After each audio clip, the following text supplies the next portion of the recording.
अख्तर रिजवी साहब से बैठे हुए मैं बात कर रहा था तो वो जिक्र कर रहे थे कि किस तरह से उनके परिवार में, खानदान में कई लोग शायर रहे।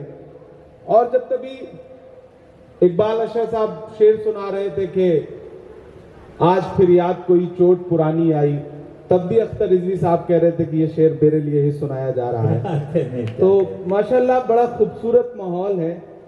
और मैं आज शायरी सुनाने के लिए नहीं बल्कि मुबारकबाद और दुआएं देने के लिए आया हुआ हूं और अपने शायर दोस्तों को सुनने के लिए आया हुआ हूं।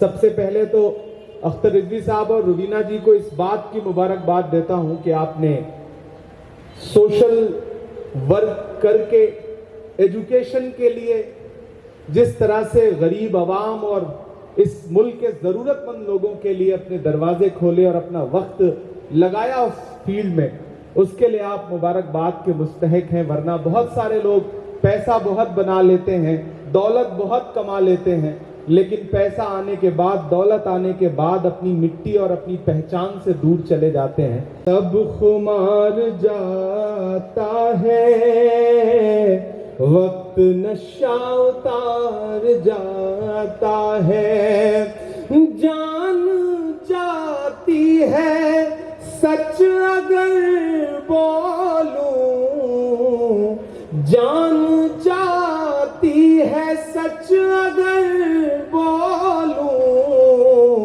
चुप रहूं तो वकार जाता है, चुप रहूं तो वकार जाता है, जीत का सब खुमार जाता है, वक्त नशा उतार जाता है।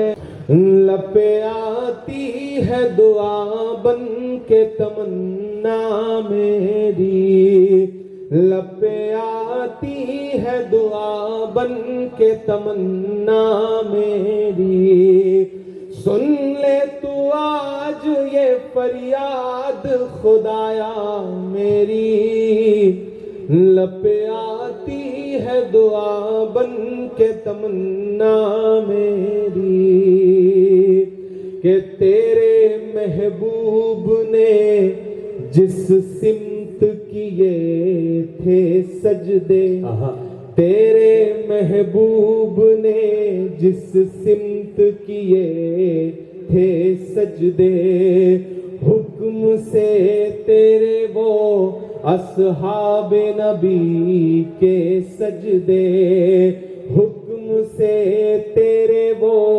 अस्हाब नबी के सजदे, सैकड़ों गम लिए सीने में है गमगीन खड़ा, सैकड़ों गम लिए सीने में है गमगीन खड़ा, अब फकत तेरे भरोसे है फलस्तीन खड़ा, अब फकत तेरे भरोसे है फलस्तीन खड़ा, काश दुनिया ये समझ पाती है झगड़ा क्या है, काश दुनिया ये समझ पाती है झगड़ा क्या है, आपके घर पे किसी गैर का कब्जा क्या है, आपके घर पे किसी गैर का कब्जा क्या है, तू जो चाहे तो हर एक बात को बेहतर कर दे, एक नजर डाल के हालात को बेहतर कर दे, लपे आती है दुआ बन के तमन्ना मेरी। साहब और एडवोकेट रुबीना अख्तर रिजवी साहिबा को इस बात के लिए मुबारकबाद देता हूं कि ऐसी महफिल इस मौके पे सजाना, और तब जब घंटे भर बाद आपको एक बड़े खूबसूरत सफर पर निकलना है, तो हम शायरों की तरफ से, और मैं सीधे पार्लियामेंट से आ रहा हूं तो तमाम एमपीज की तरफ से आपकी फैमिली को बहुत मुबारकबाद देता हूं। इंशाल्लाह ये परिवार खुश रहे, फलता फूलता रहे और इसी तरह समाज सेवा और तालीम के फील्ड में बहुत अच्छा काम करता रहे। इन्हीं दुआओं के साथ आपसे विदा लूंगा। बशीर बद्र ने कहा था, कहाँ आंसुओं की ये सौगात होगी, नए लोग होंगे, नई बात होगी। मैं हर हाल में मुस्कुराता रहूंगा, तुम्हारी मोहब्बत अगर साथ होगी। चरागों को आंखों में महफूज रखना, बड़ी दूर तक रात ही रात होगी। मुसाफिर हैं हम भी, मुसाफिर हो तुम भी, किसी मोड़ पर फिर मुलाकात होगी। बहुत शुक्रिया। बहुत मुशायरा, क्या कहना चाहिए? दोनों कपल को बहुत मुबारकबाद, हमजा और रुमेरा को, और रिजवी साहब को ख़ास तौर पे डॉक्टर अख्तर रिजवी और एडवोकेट रुबीना रिजवी साहिबा को बहुत मुबारकबाद के उन्होंने बहुत खूबसूरती के साथ जो हिंदुस्तानी तहज़ीब है, जो रवायत है, जो विरासत है, उसको सहेजने की कोशिश की। और मुंबई के साथ साथ जो यूपी की जड़ें हैं, उनकी दोनों तहज़ीबों का संगम यहाँ पर दिखाई पड़ रहा था। और कई बड़े शोरा आज के इस फंक्शन में आए। मैं दिन में पार्लियामेंट में था, लेकिन इस फंक्शन में शामिल होना था क्योंकि मेरे लिए भी ये फैमिली की तरह है, तो मैं इसमें शामिल होने के लिए आया। और बहुत खूबसूरत महफ़िल, बहुत खूबसूरत शाम, और लोगों ने बहुत पसंद किया।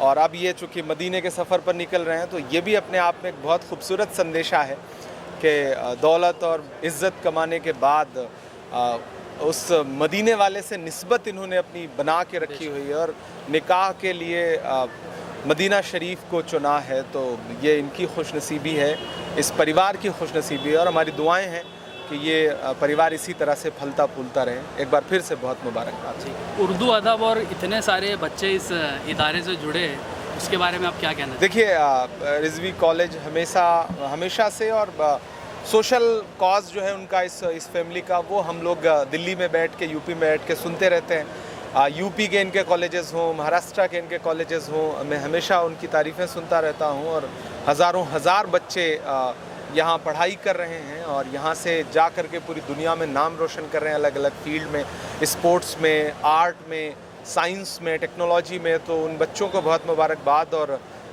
मुझे लगता है कि तालीम के ज़रिए किस तरह से खिदमत खल्क़ किया जा सकता है, वो डॉक्टर अख्तर रिजवी और रुबीना रिजवी साहिबा से सीखना चाहिए ज़माने को। मैं बहुत मुबारकबाद दूंगा और हमेशा मेरी दुआएं इस फैमिली के लिए, इनके इंस्टीट्यूट के लिए, इनके हर कॉज के लिए मैं हमेशा साथ खड़ा हूँ। Thank you. रिजवी साहब, एक लास्ट में सिर्फ ये, आज इमरान भाई आए इतने बिजी सेशन में, महाराष्ट्र की शान है, वो मेंबर ऑफ पार्लियामेंट है, आप भी रह चुके, क्या कहना चाहेंगे सर? हम सब के लिए जो यहाँ पर मौजूद हैं, उनके लिए बहुत इज़्ज़त का और ऑनर का बायस है कि इमरान भाई अपनी इतनी मसरूफियत के बावजूद दिल्ली से ख़ास तौर से यहाँ तशरीफ़ लाए। और उनको अभी चंद घंटों में फिर जाना है दिल्ली, इसलिए कि पार्लियामेंट का सेशन चल रहा है। तो हम उनके बहुत शुक्रगुज़ार हैं। और मैं एक बात ये भी कहूँगा कि उनके यहाँ आने से जो जोश और जज्बा पैदा हुआ लोगों में शेर और अशार सुनने का, वो बहुत बड़ी बात है। वो एक असर अपने पीछे छोड़ जा रहे हैं। एक अल्फाज में हम पूरा पैराग्राफ कवर हो जाता है। ये काफ़ी हद तक हम भूल गए।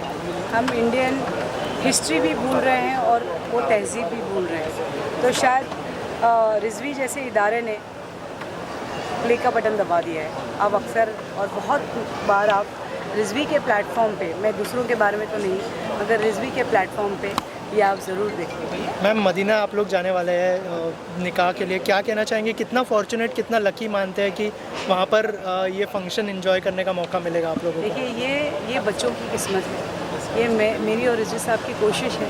मगर इन दोनों बच्चे, रुमेरा अख्तर हसन रिजवी और हमजा आज़र वारसी साहब, ये दोनों बच्चे अपनी किस्मत लिखा के लेके आए हैं। ना हम खाली हाथ आते हैं, ना हम खाली हाथ जाते हैं। ये जो जुमला, ये सिर्फ एक जुमला है। अल्लाह ताला ने हमें अपनी तकदीर दी है और हम अपने अमाल लेकर जाते हैं। तो ये उनकी तकदीर का असर है कि वो मदीना जा रहे हैं। Thank you ma'am, thank you.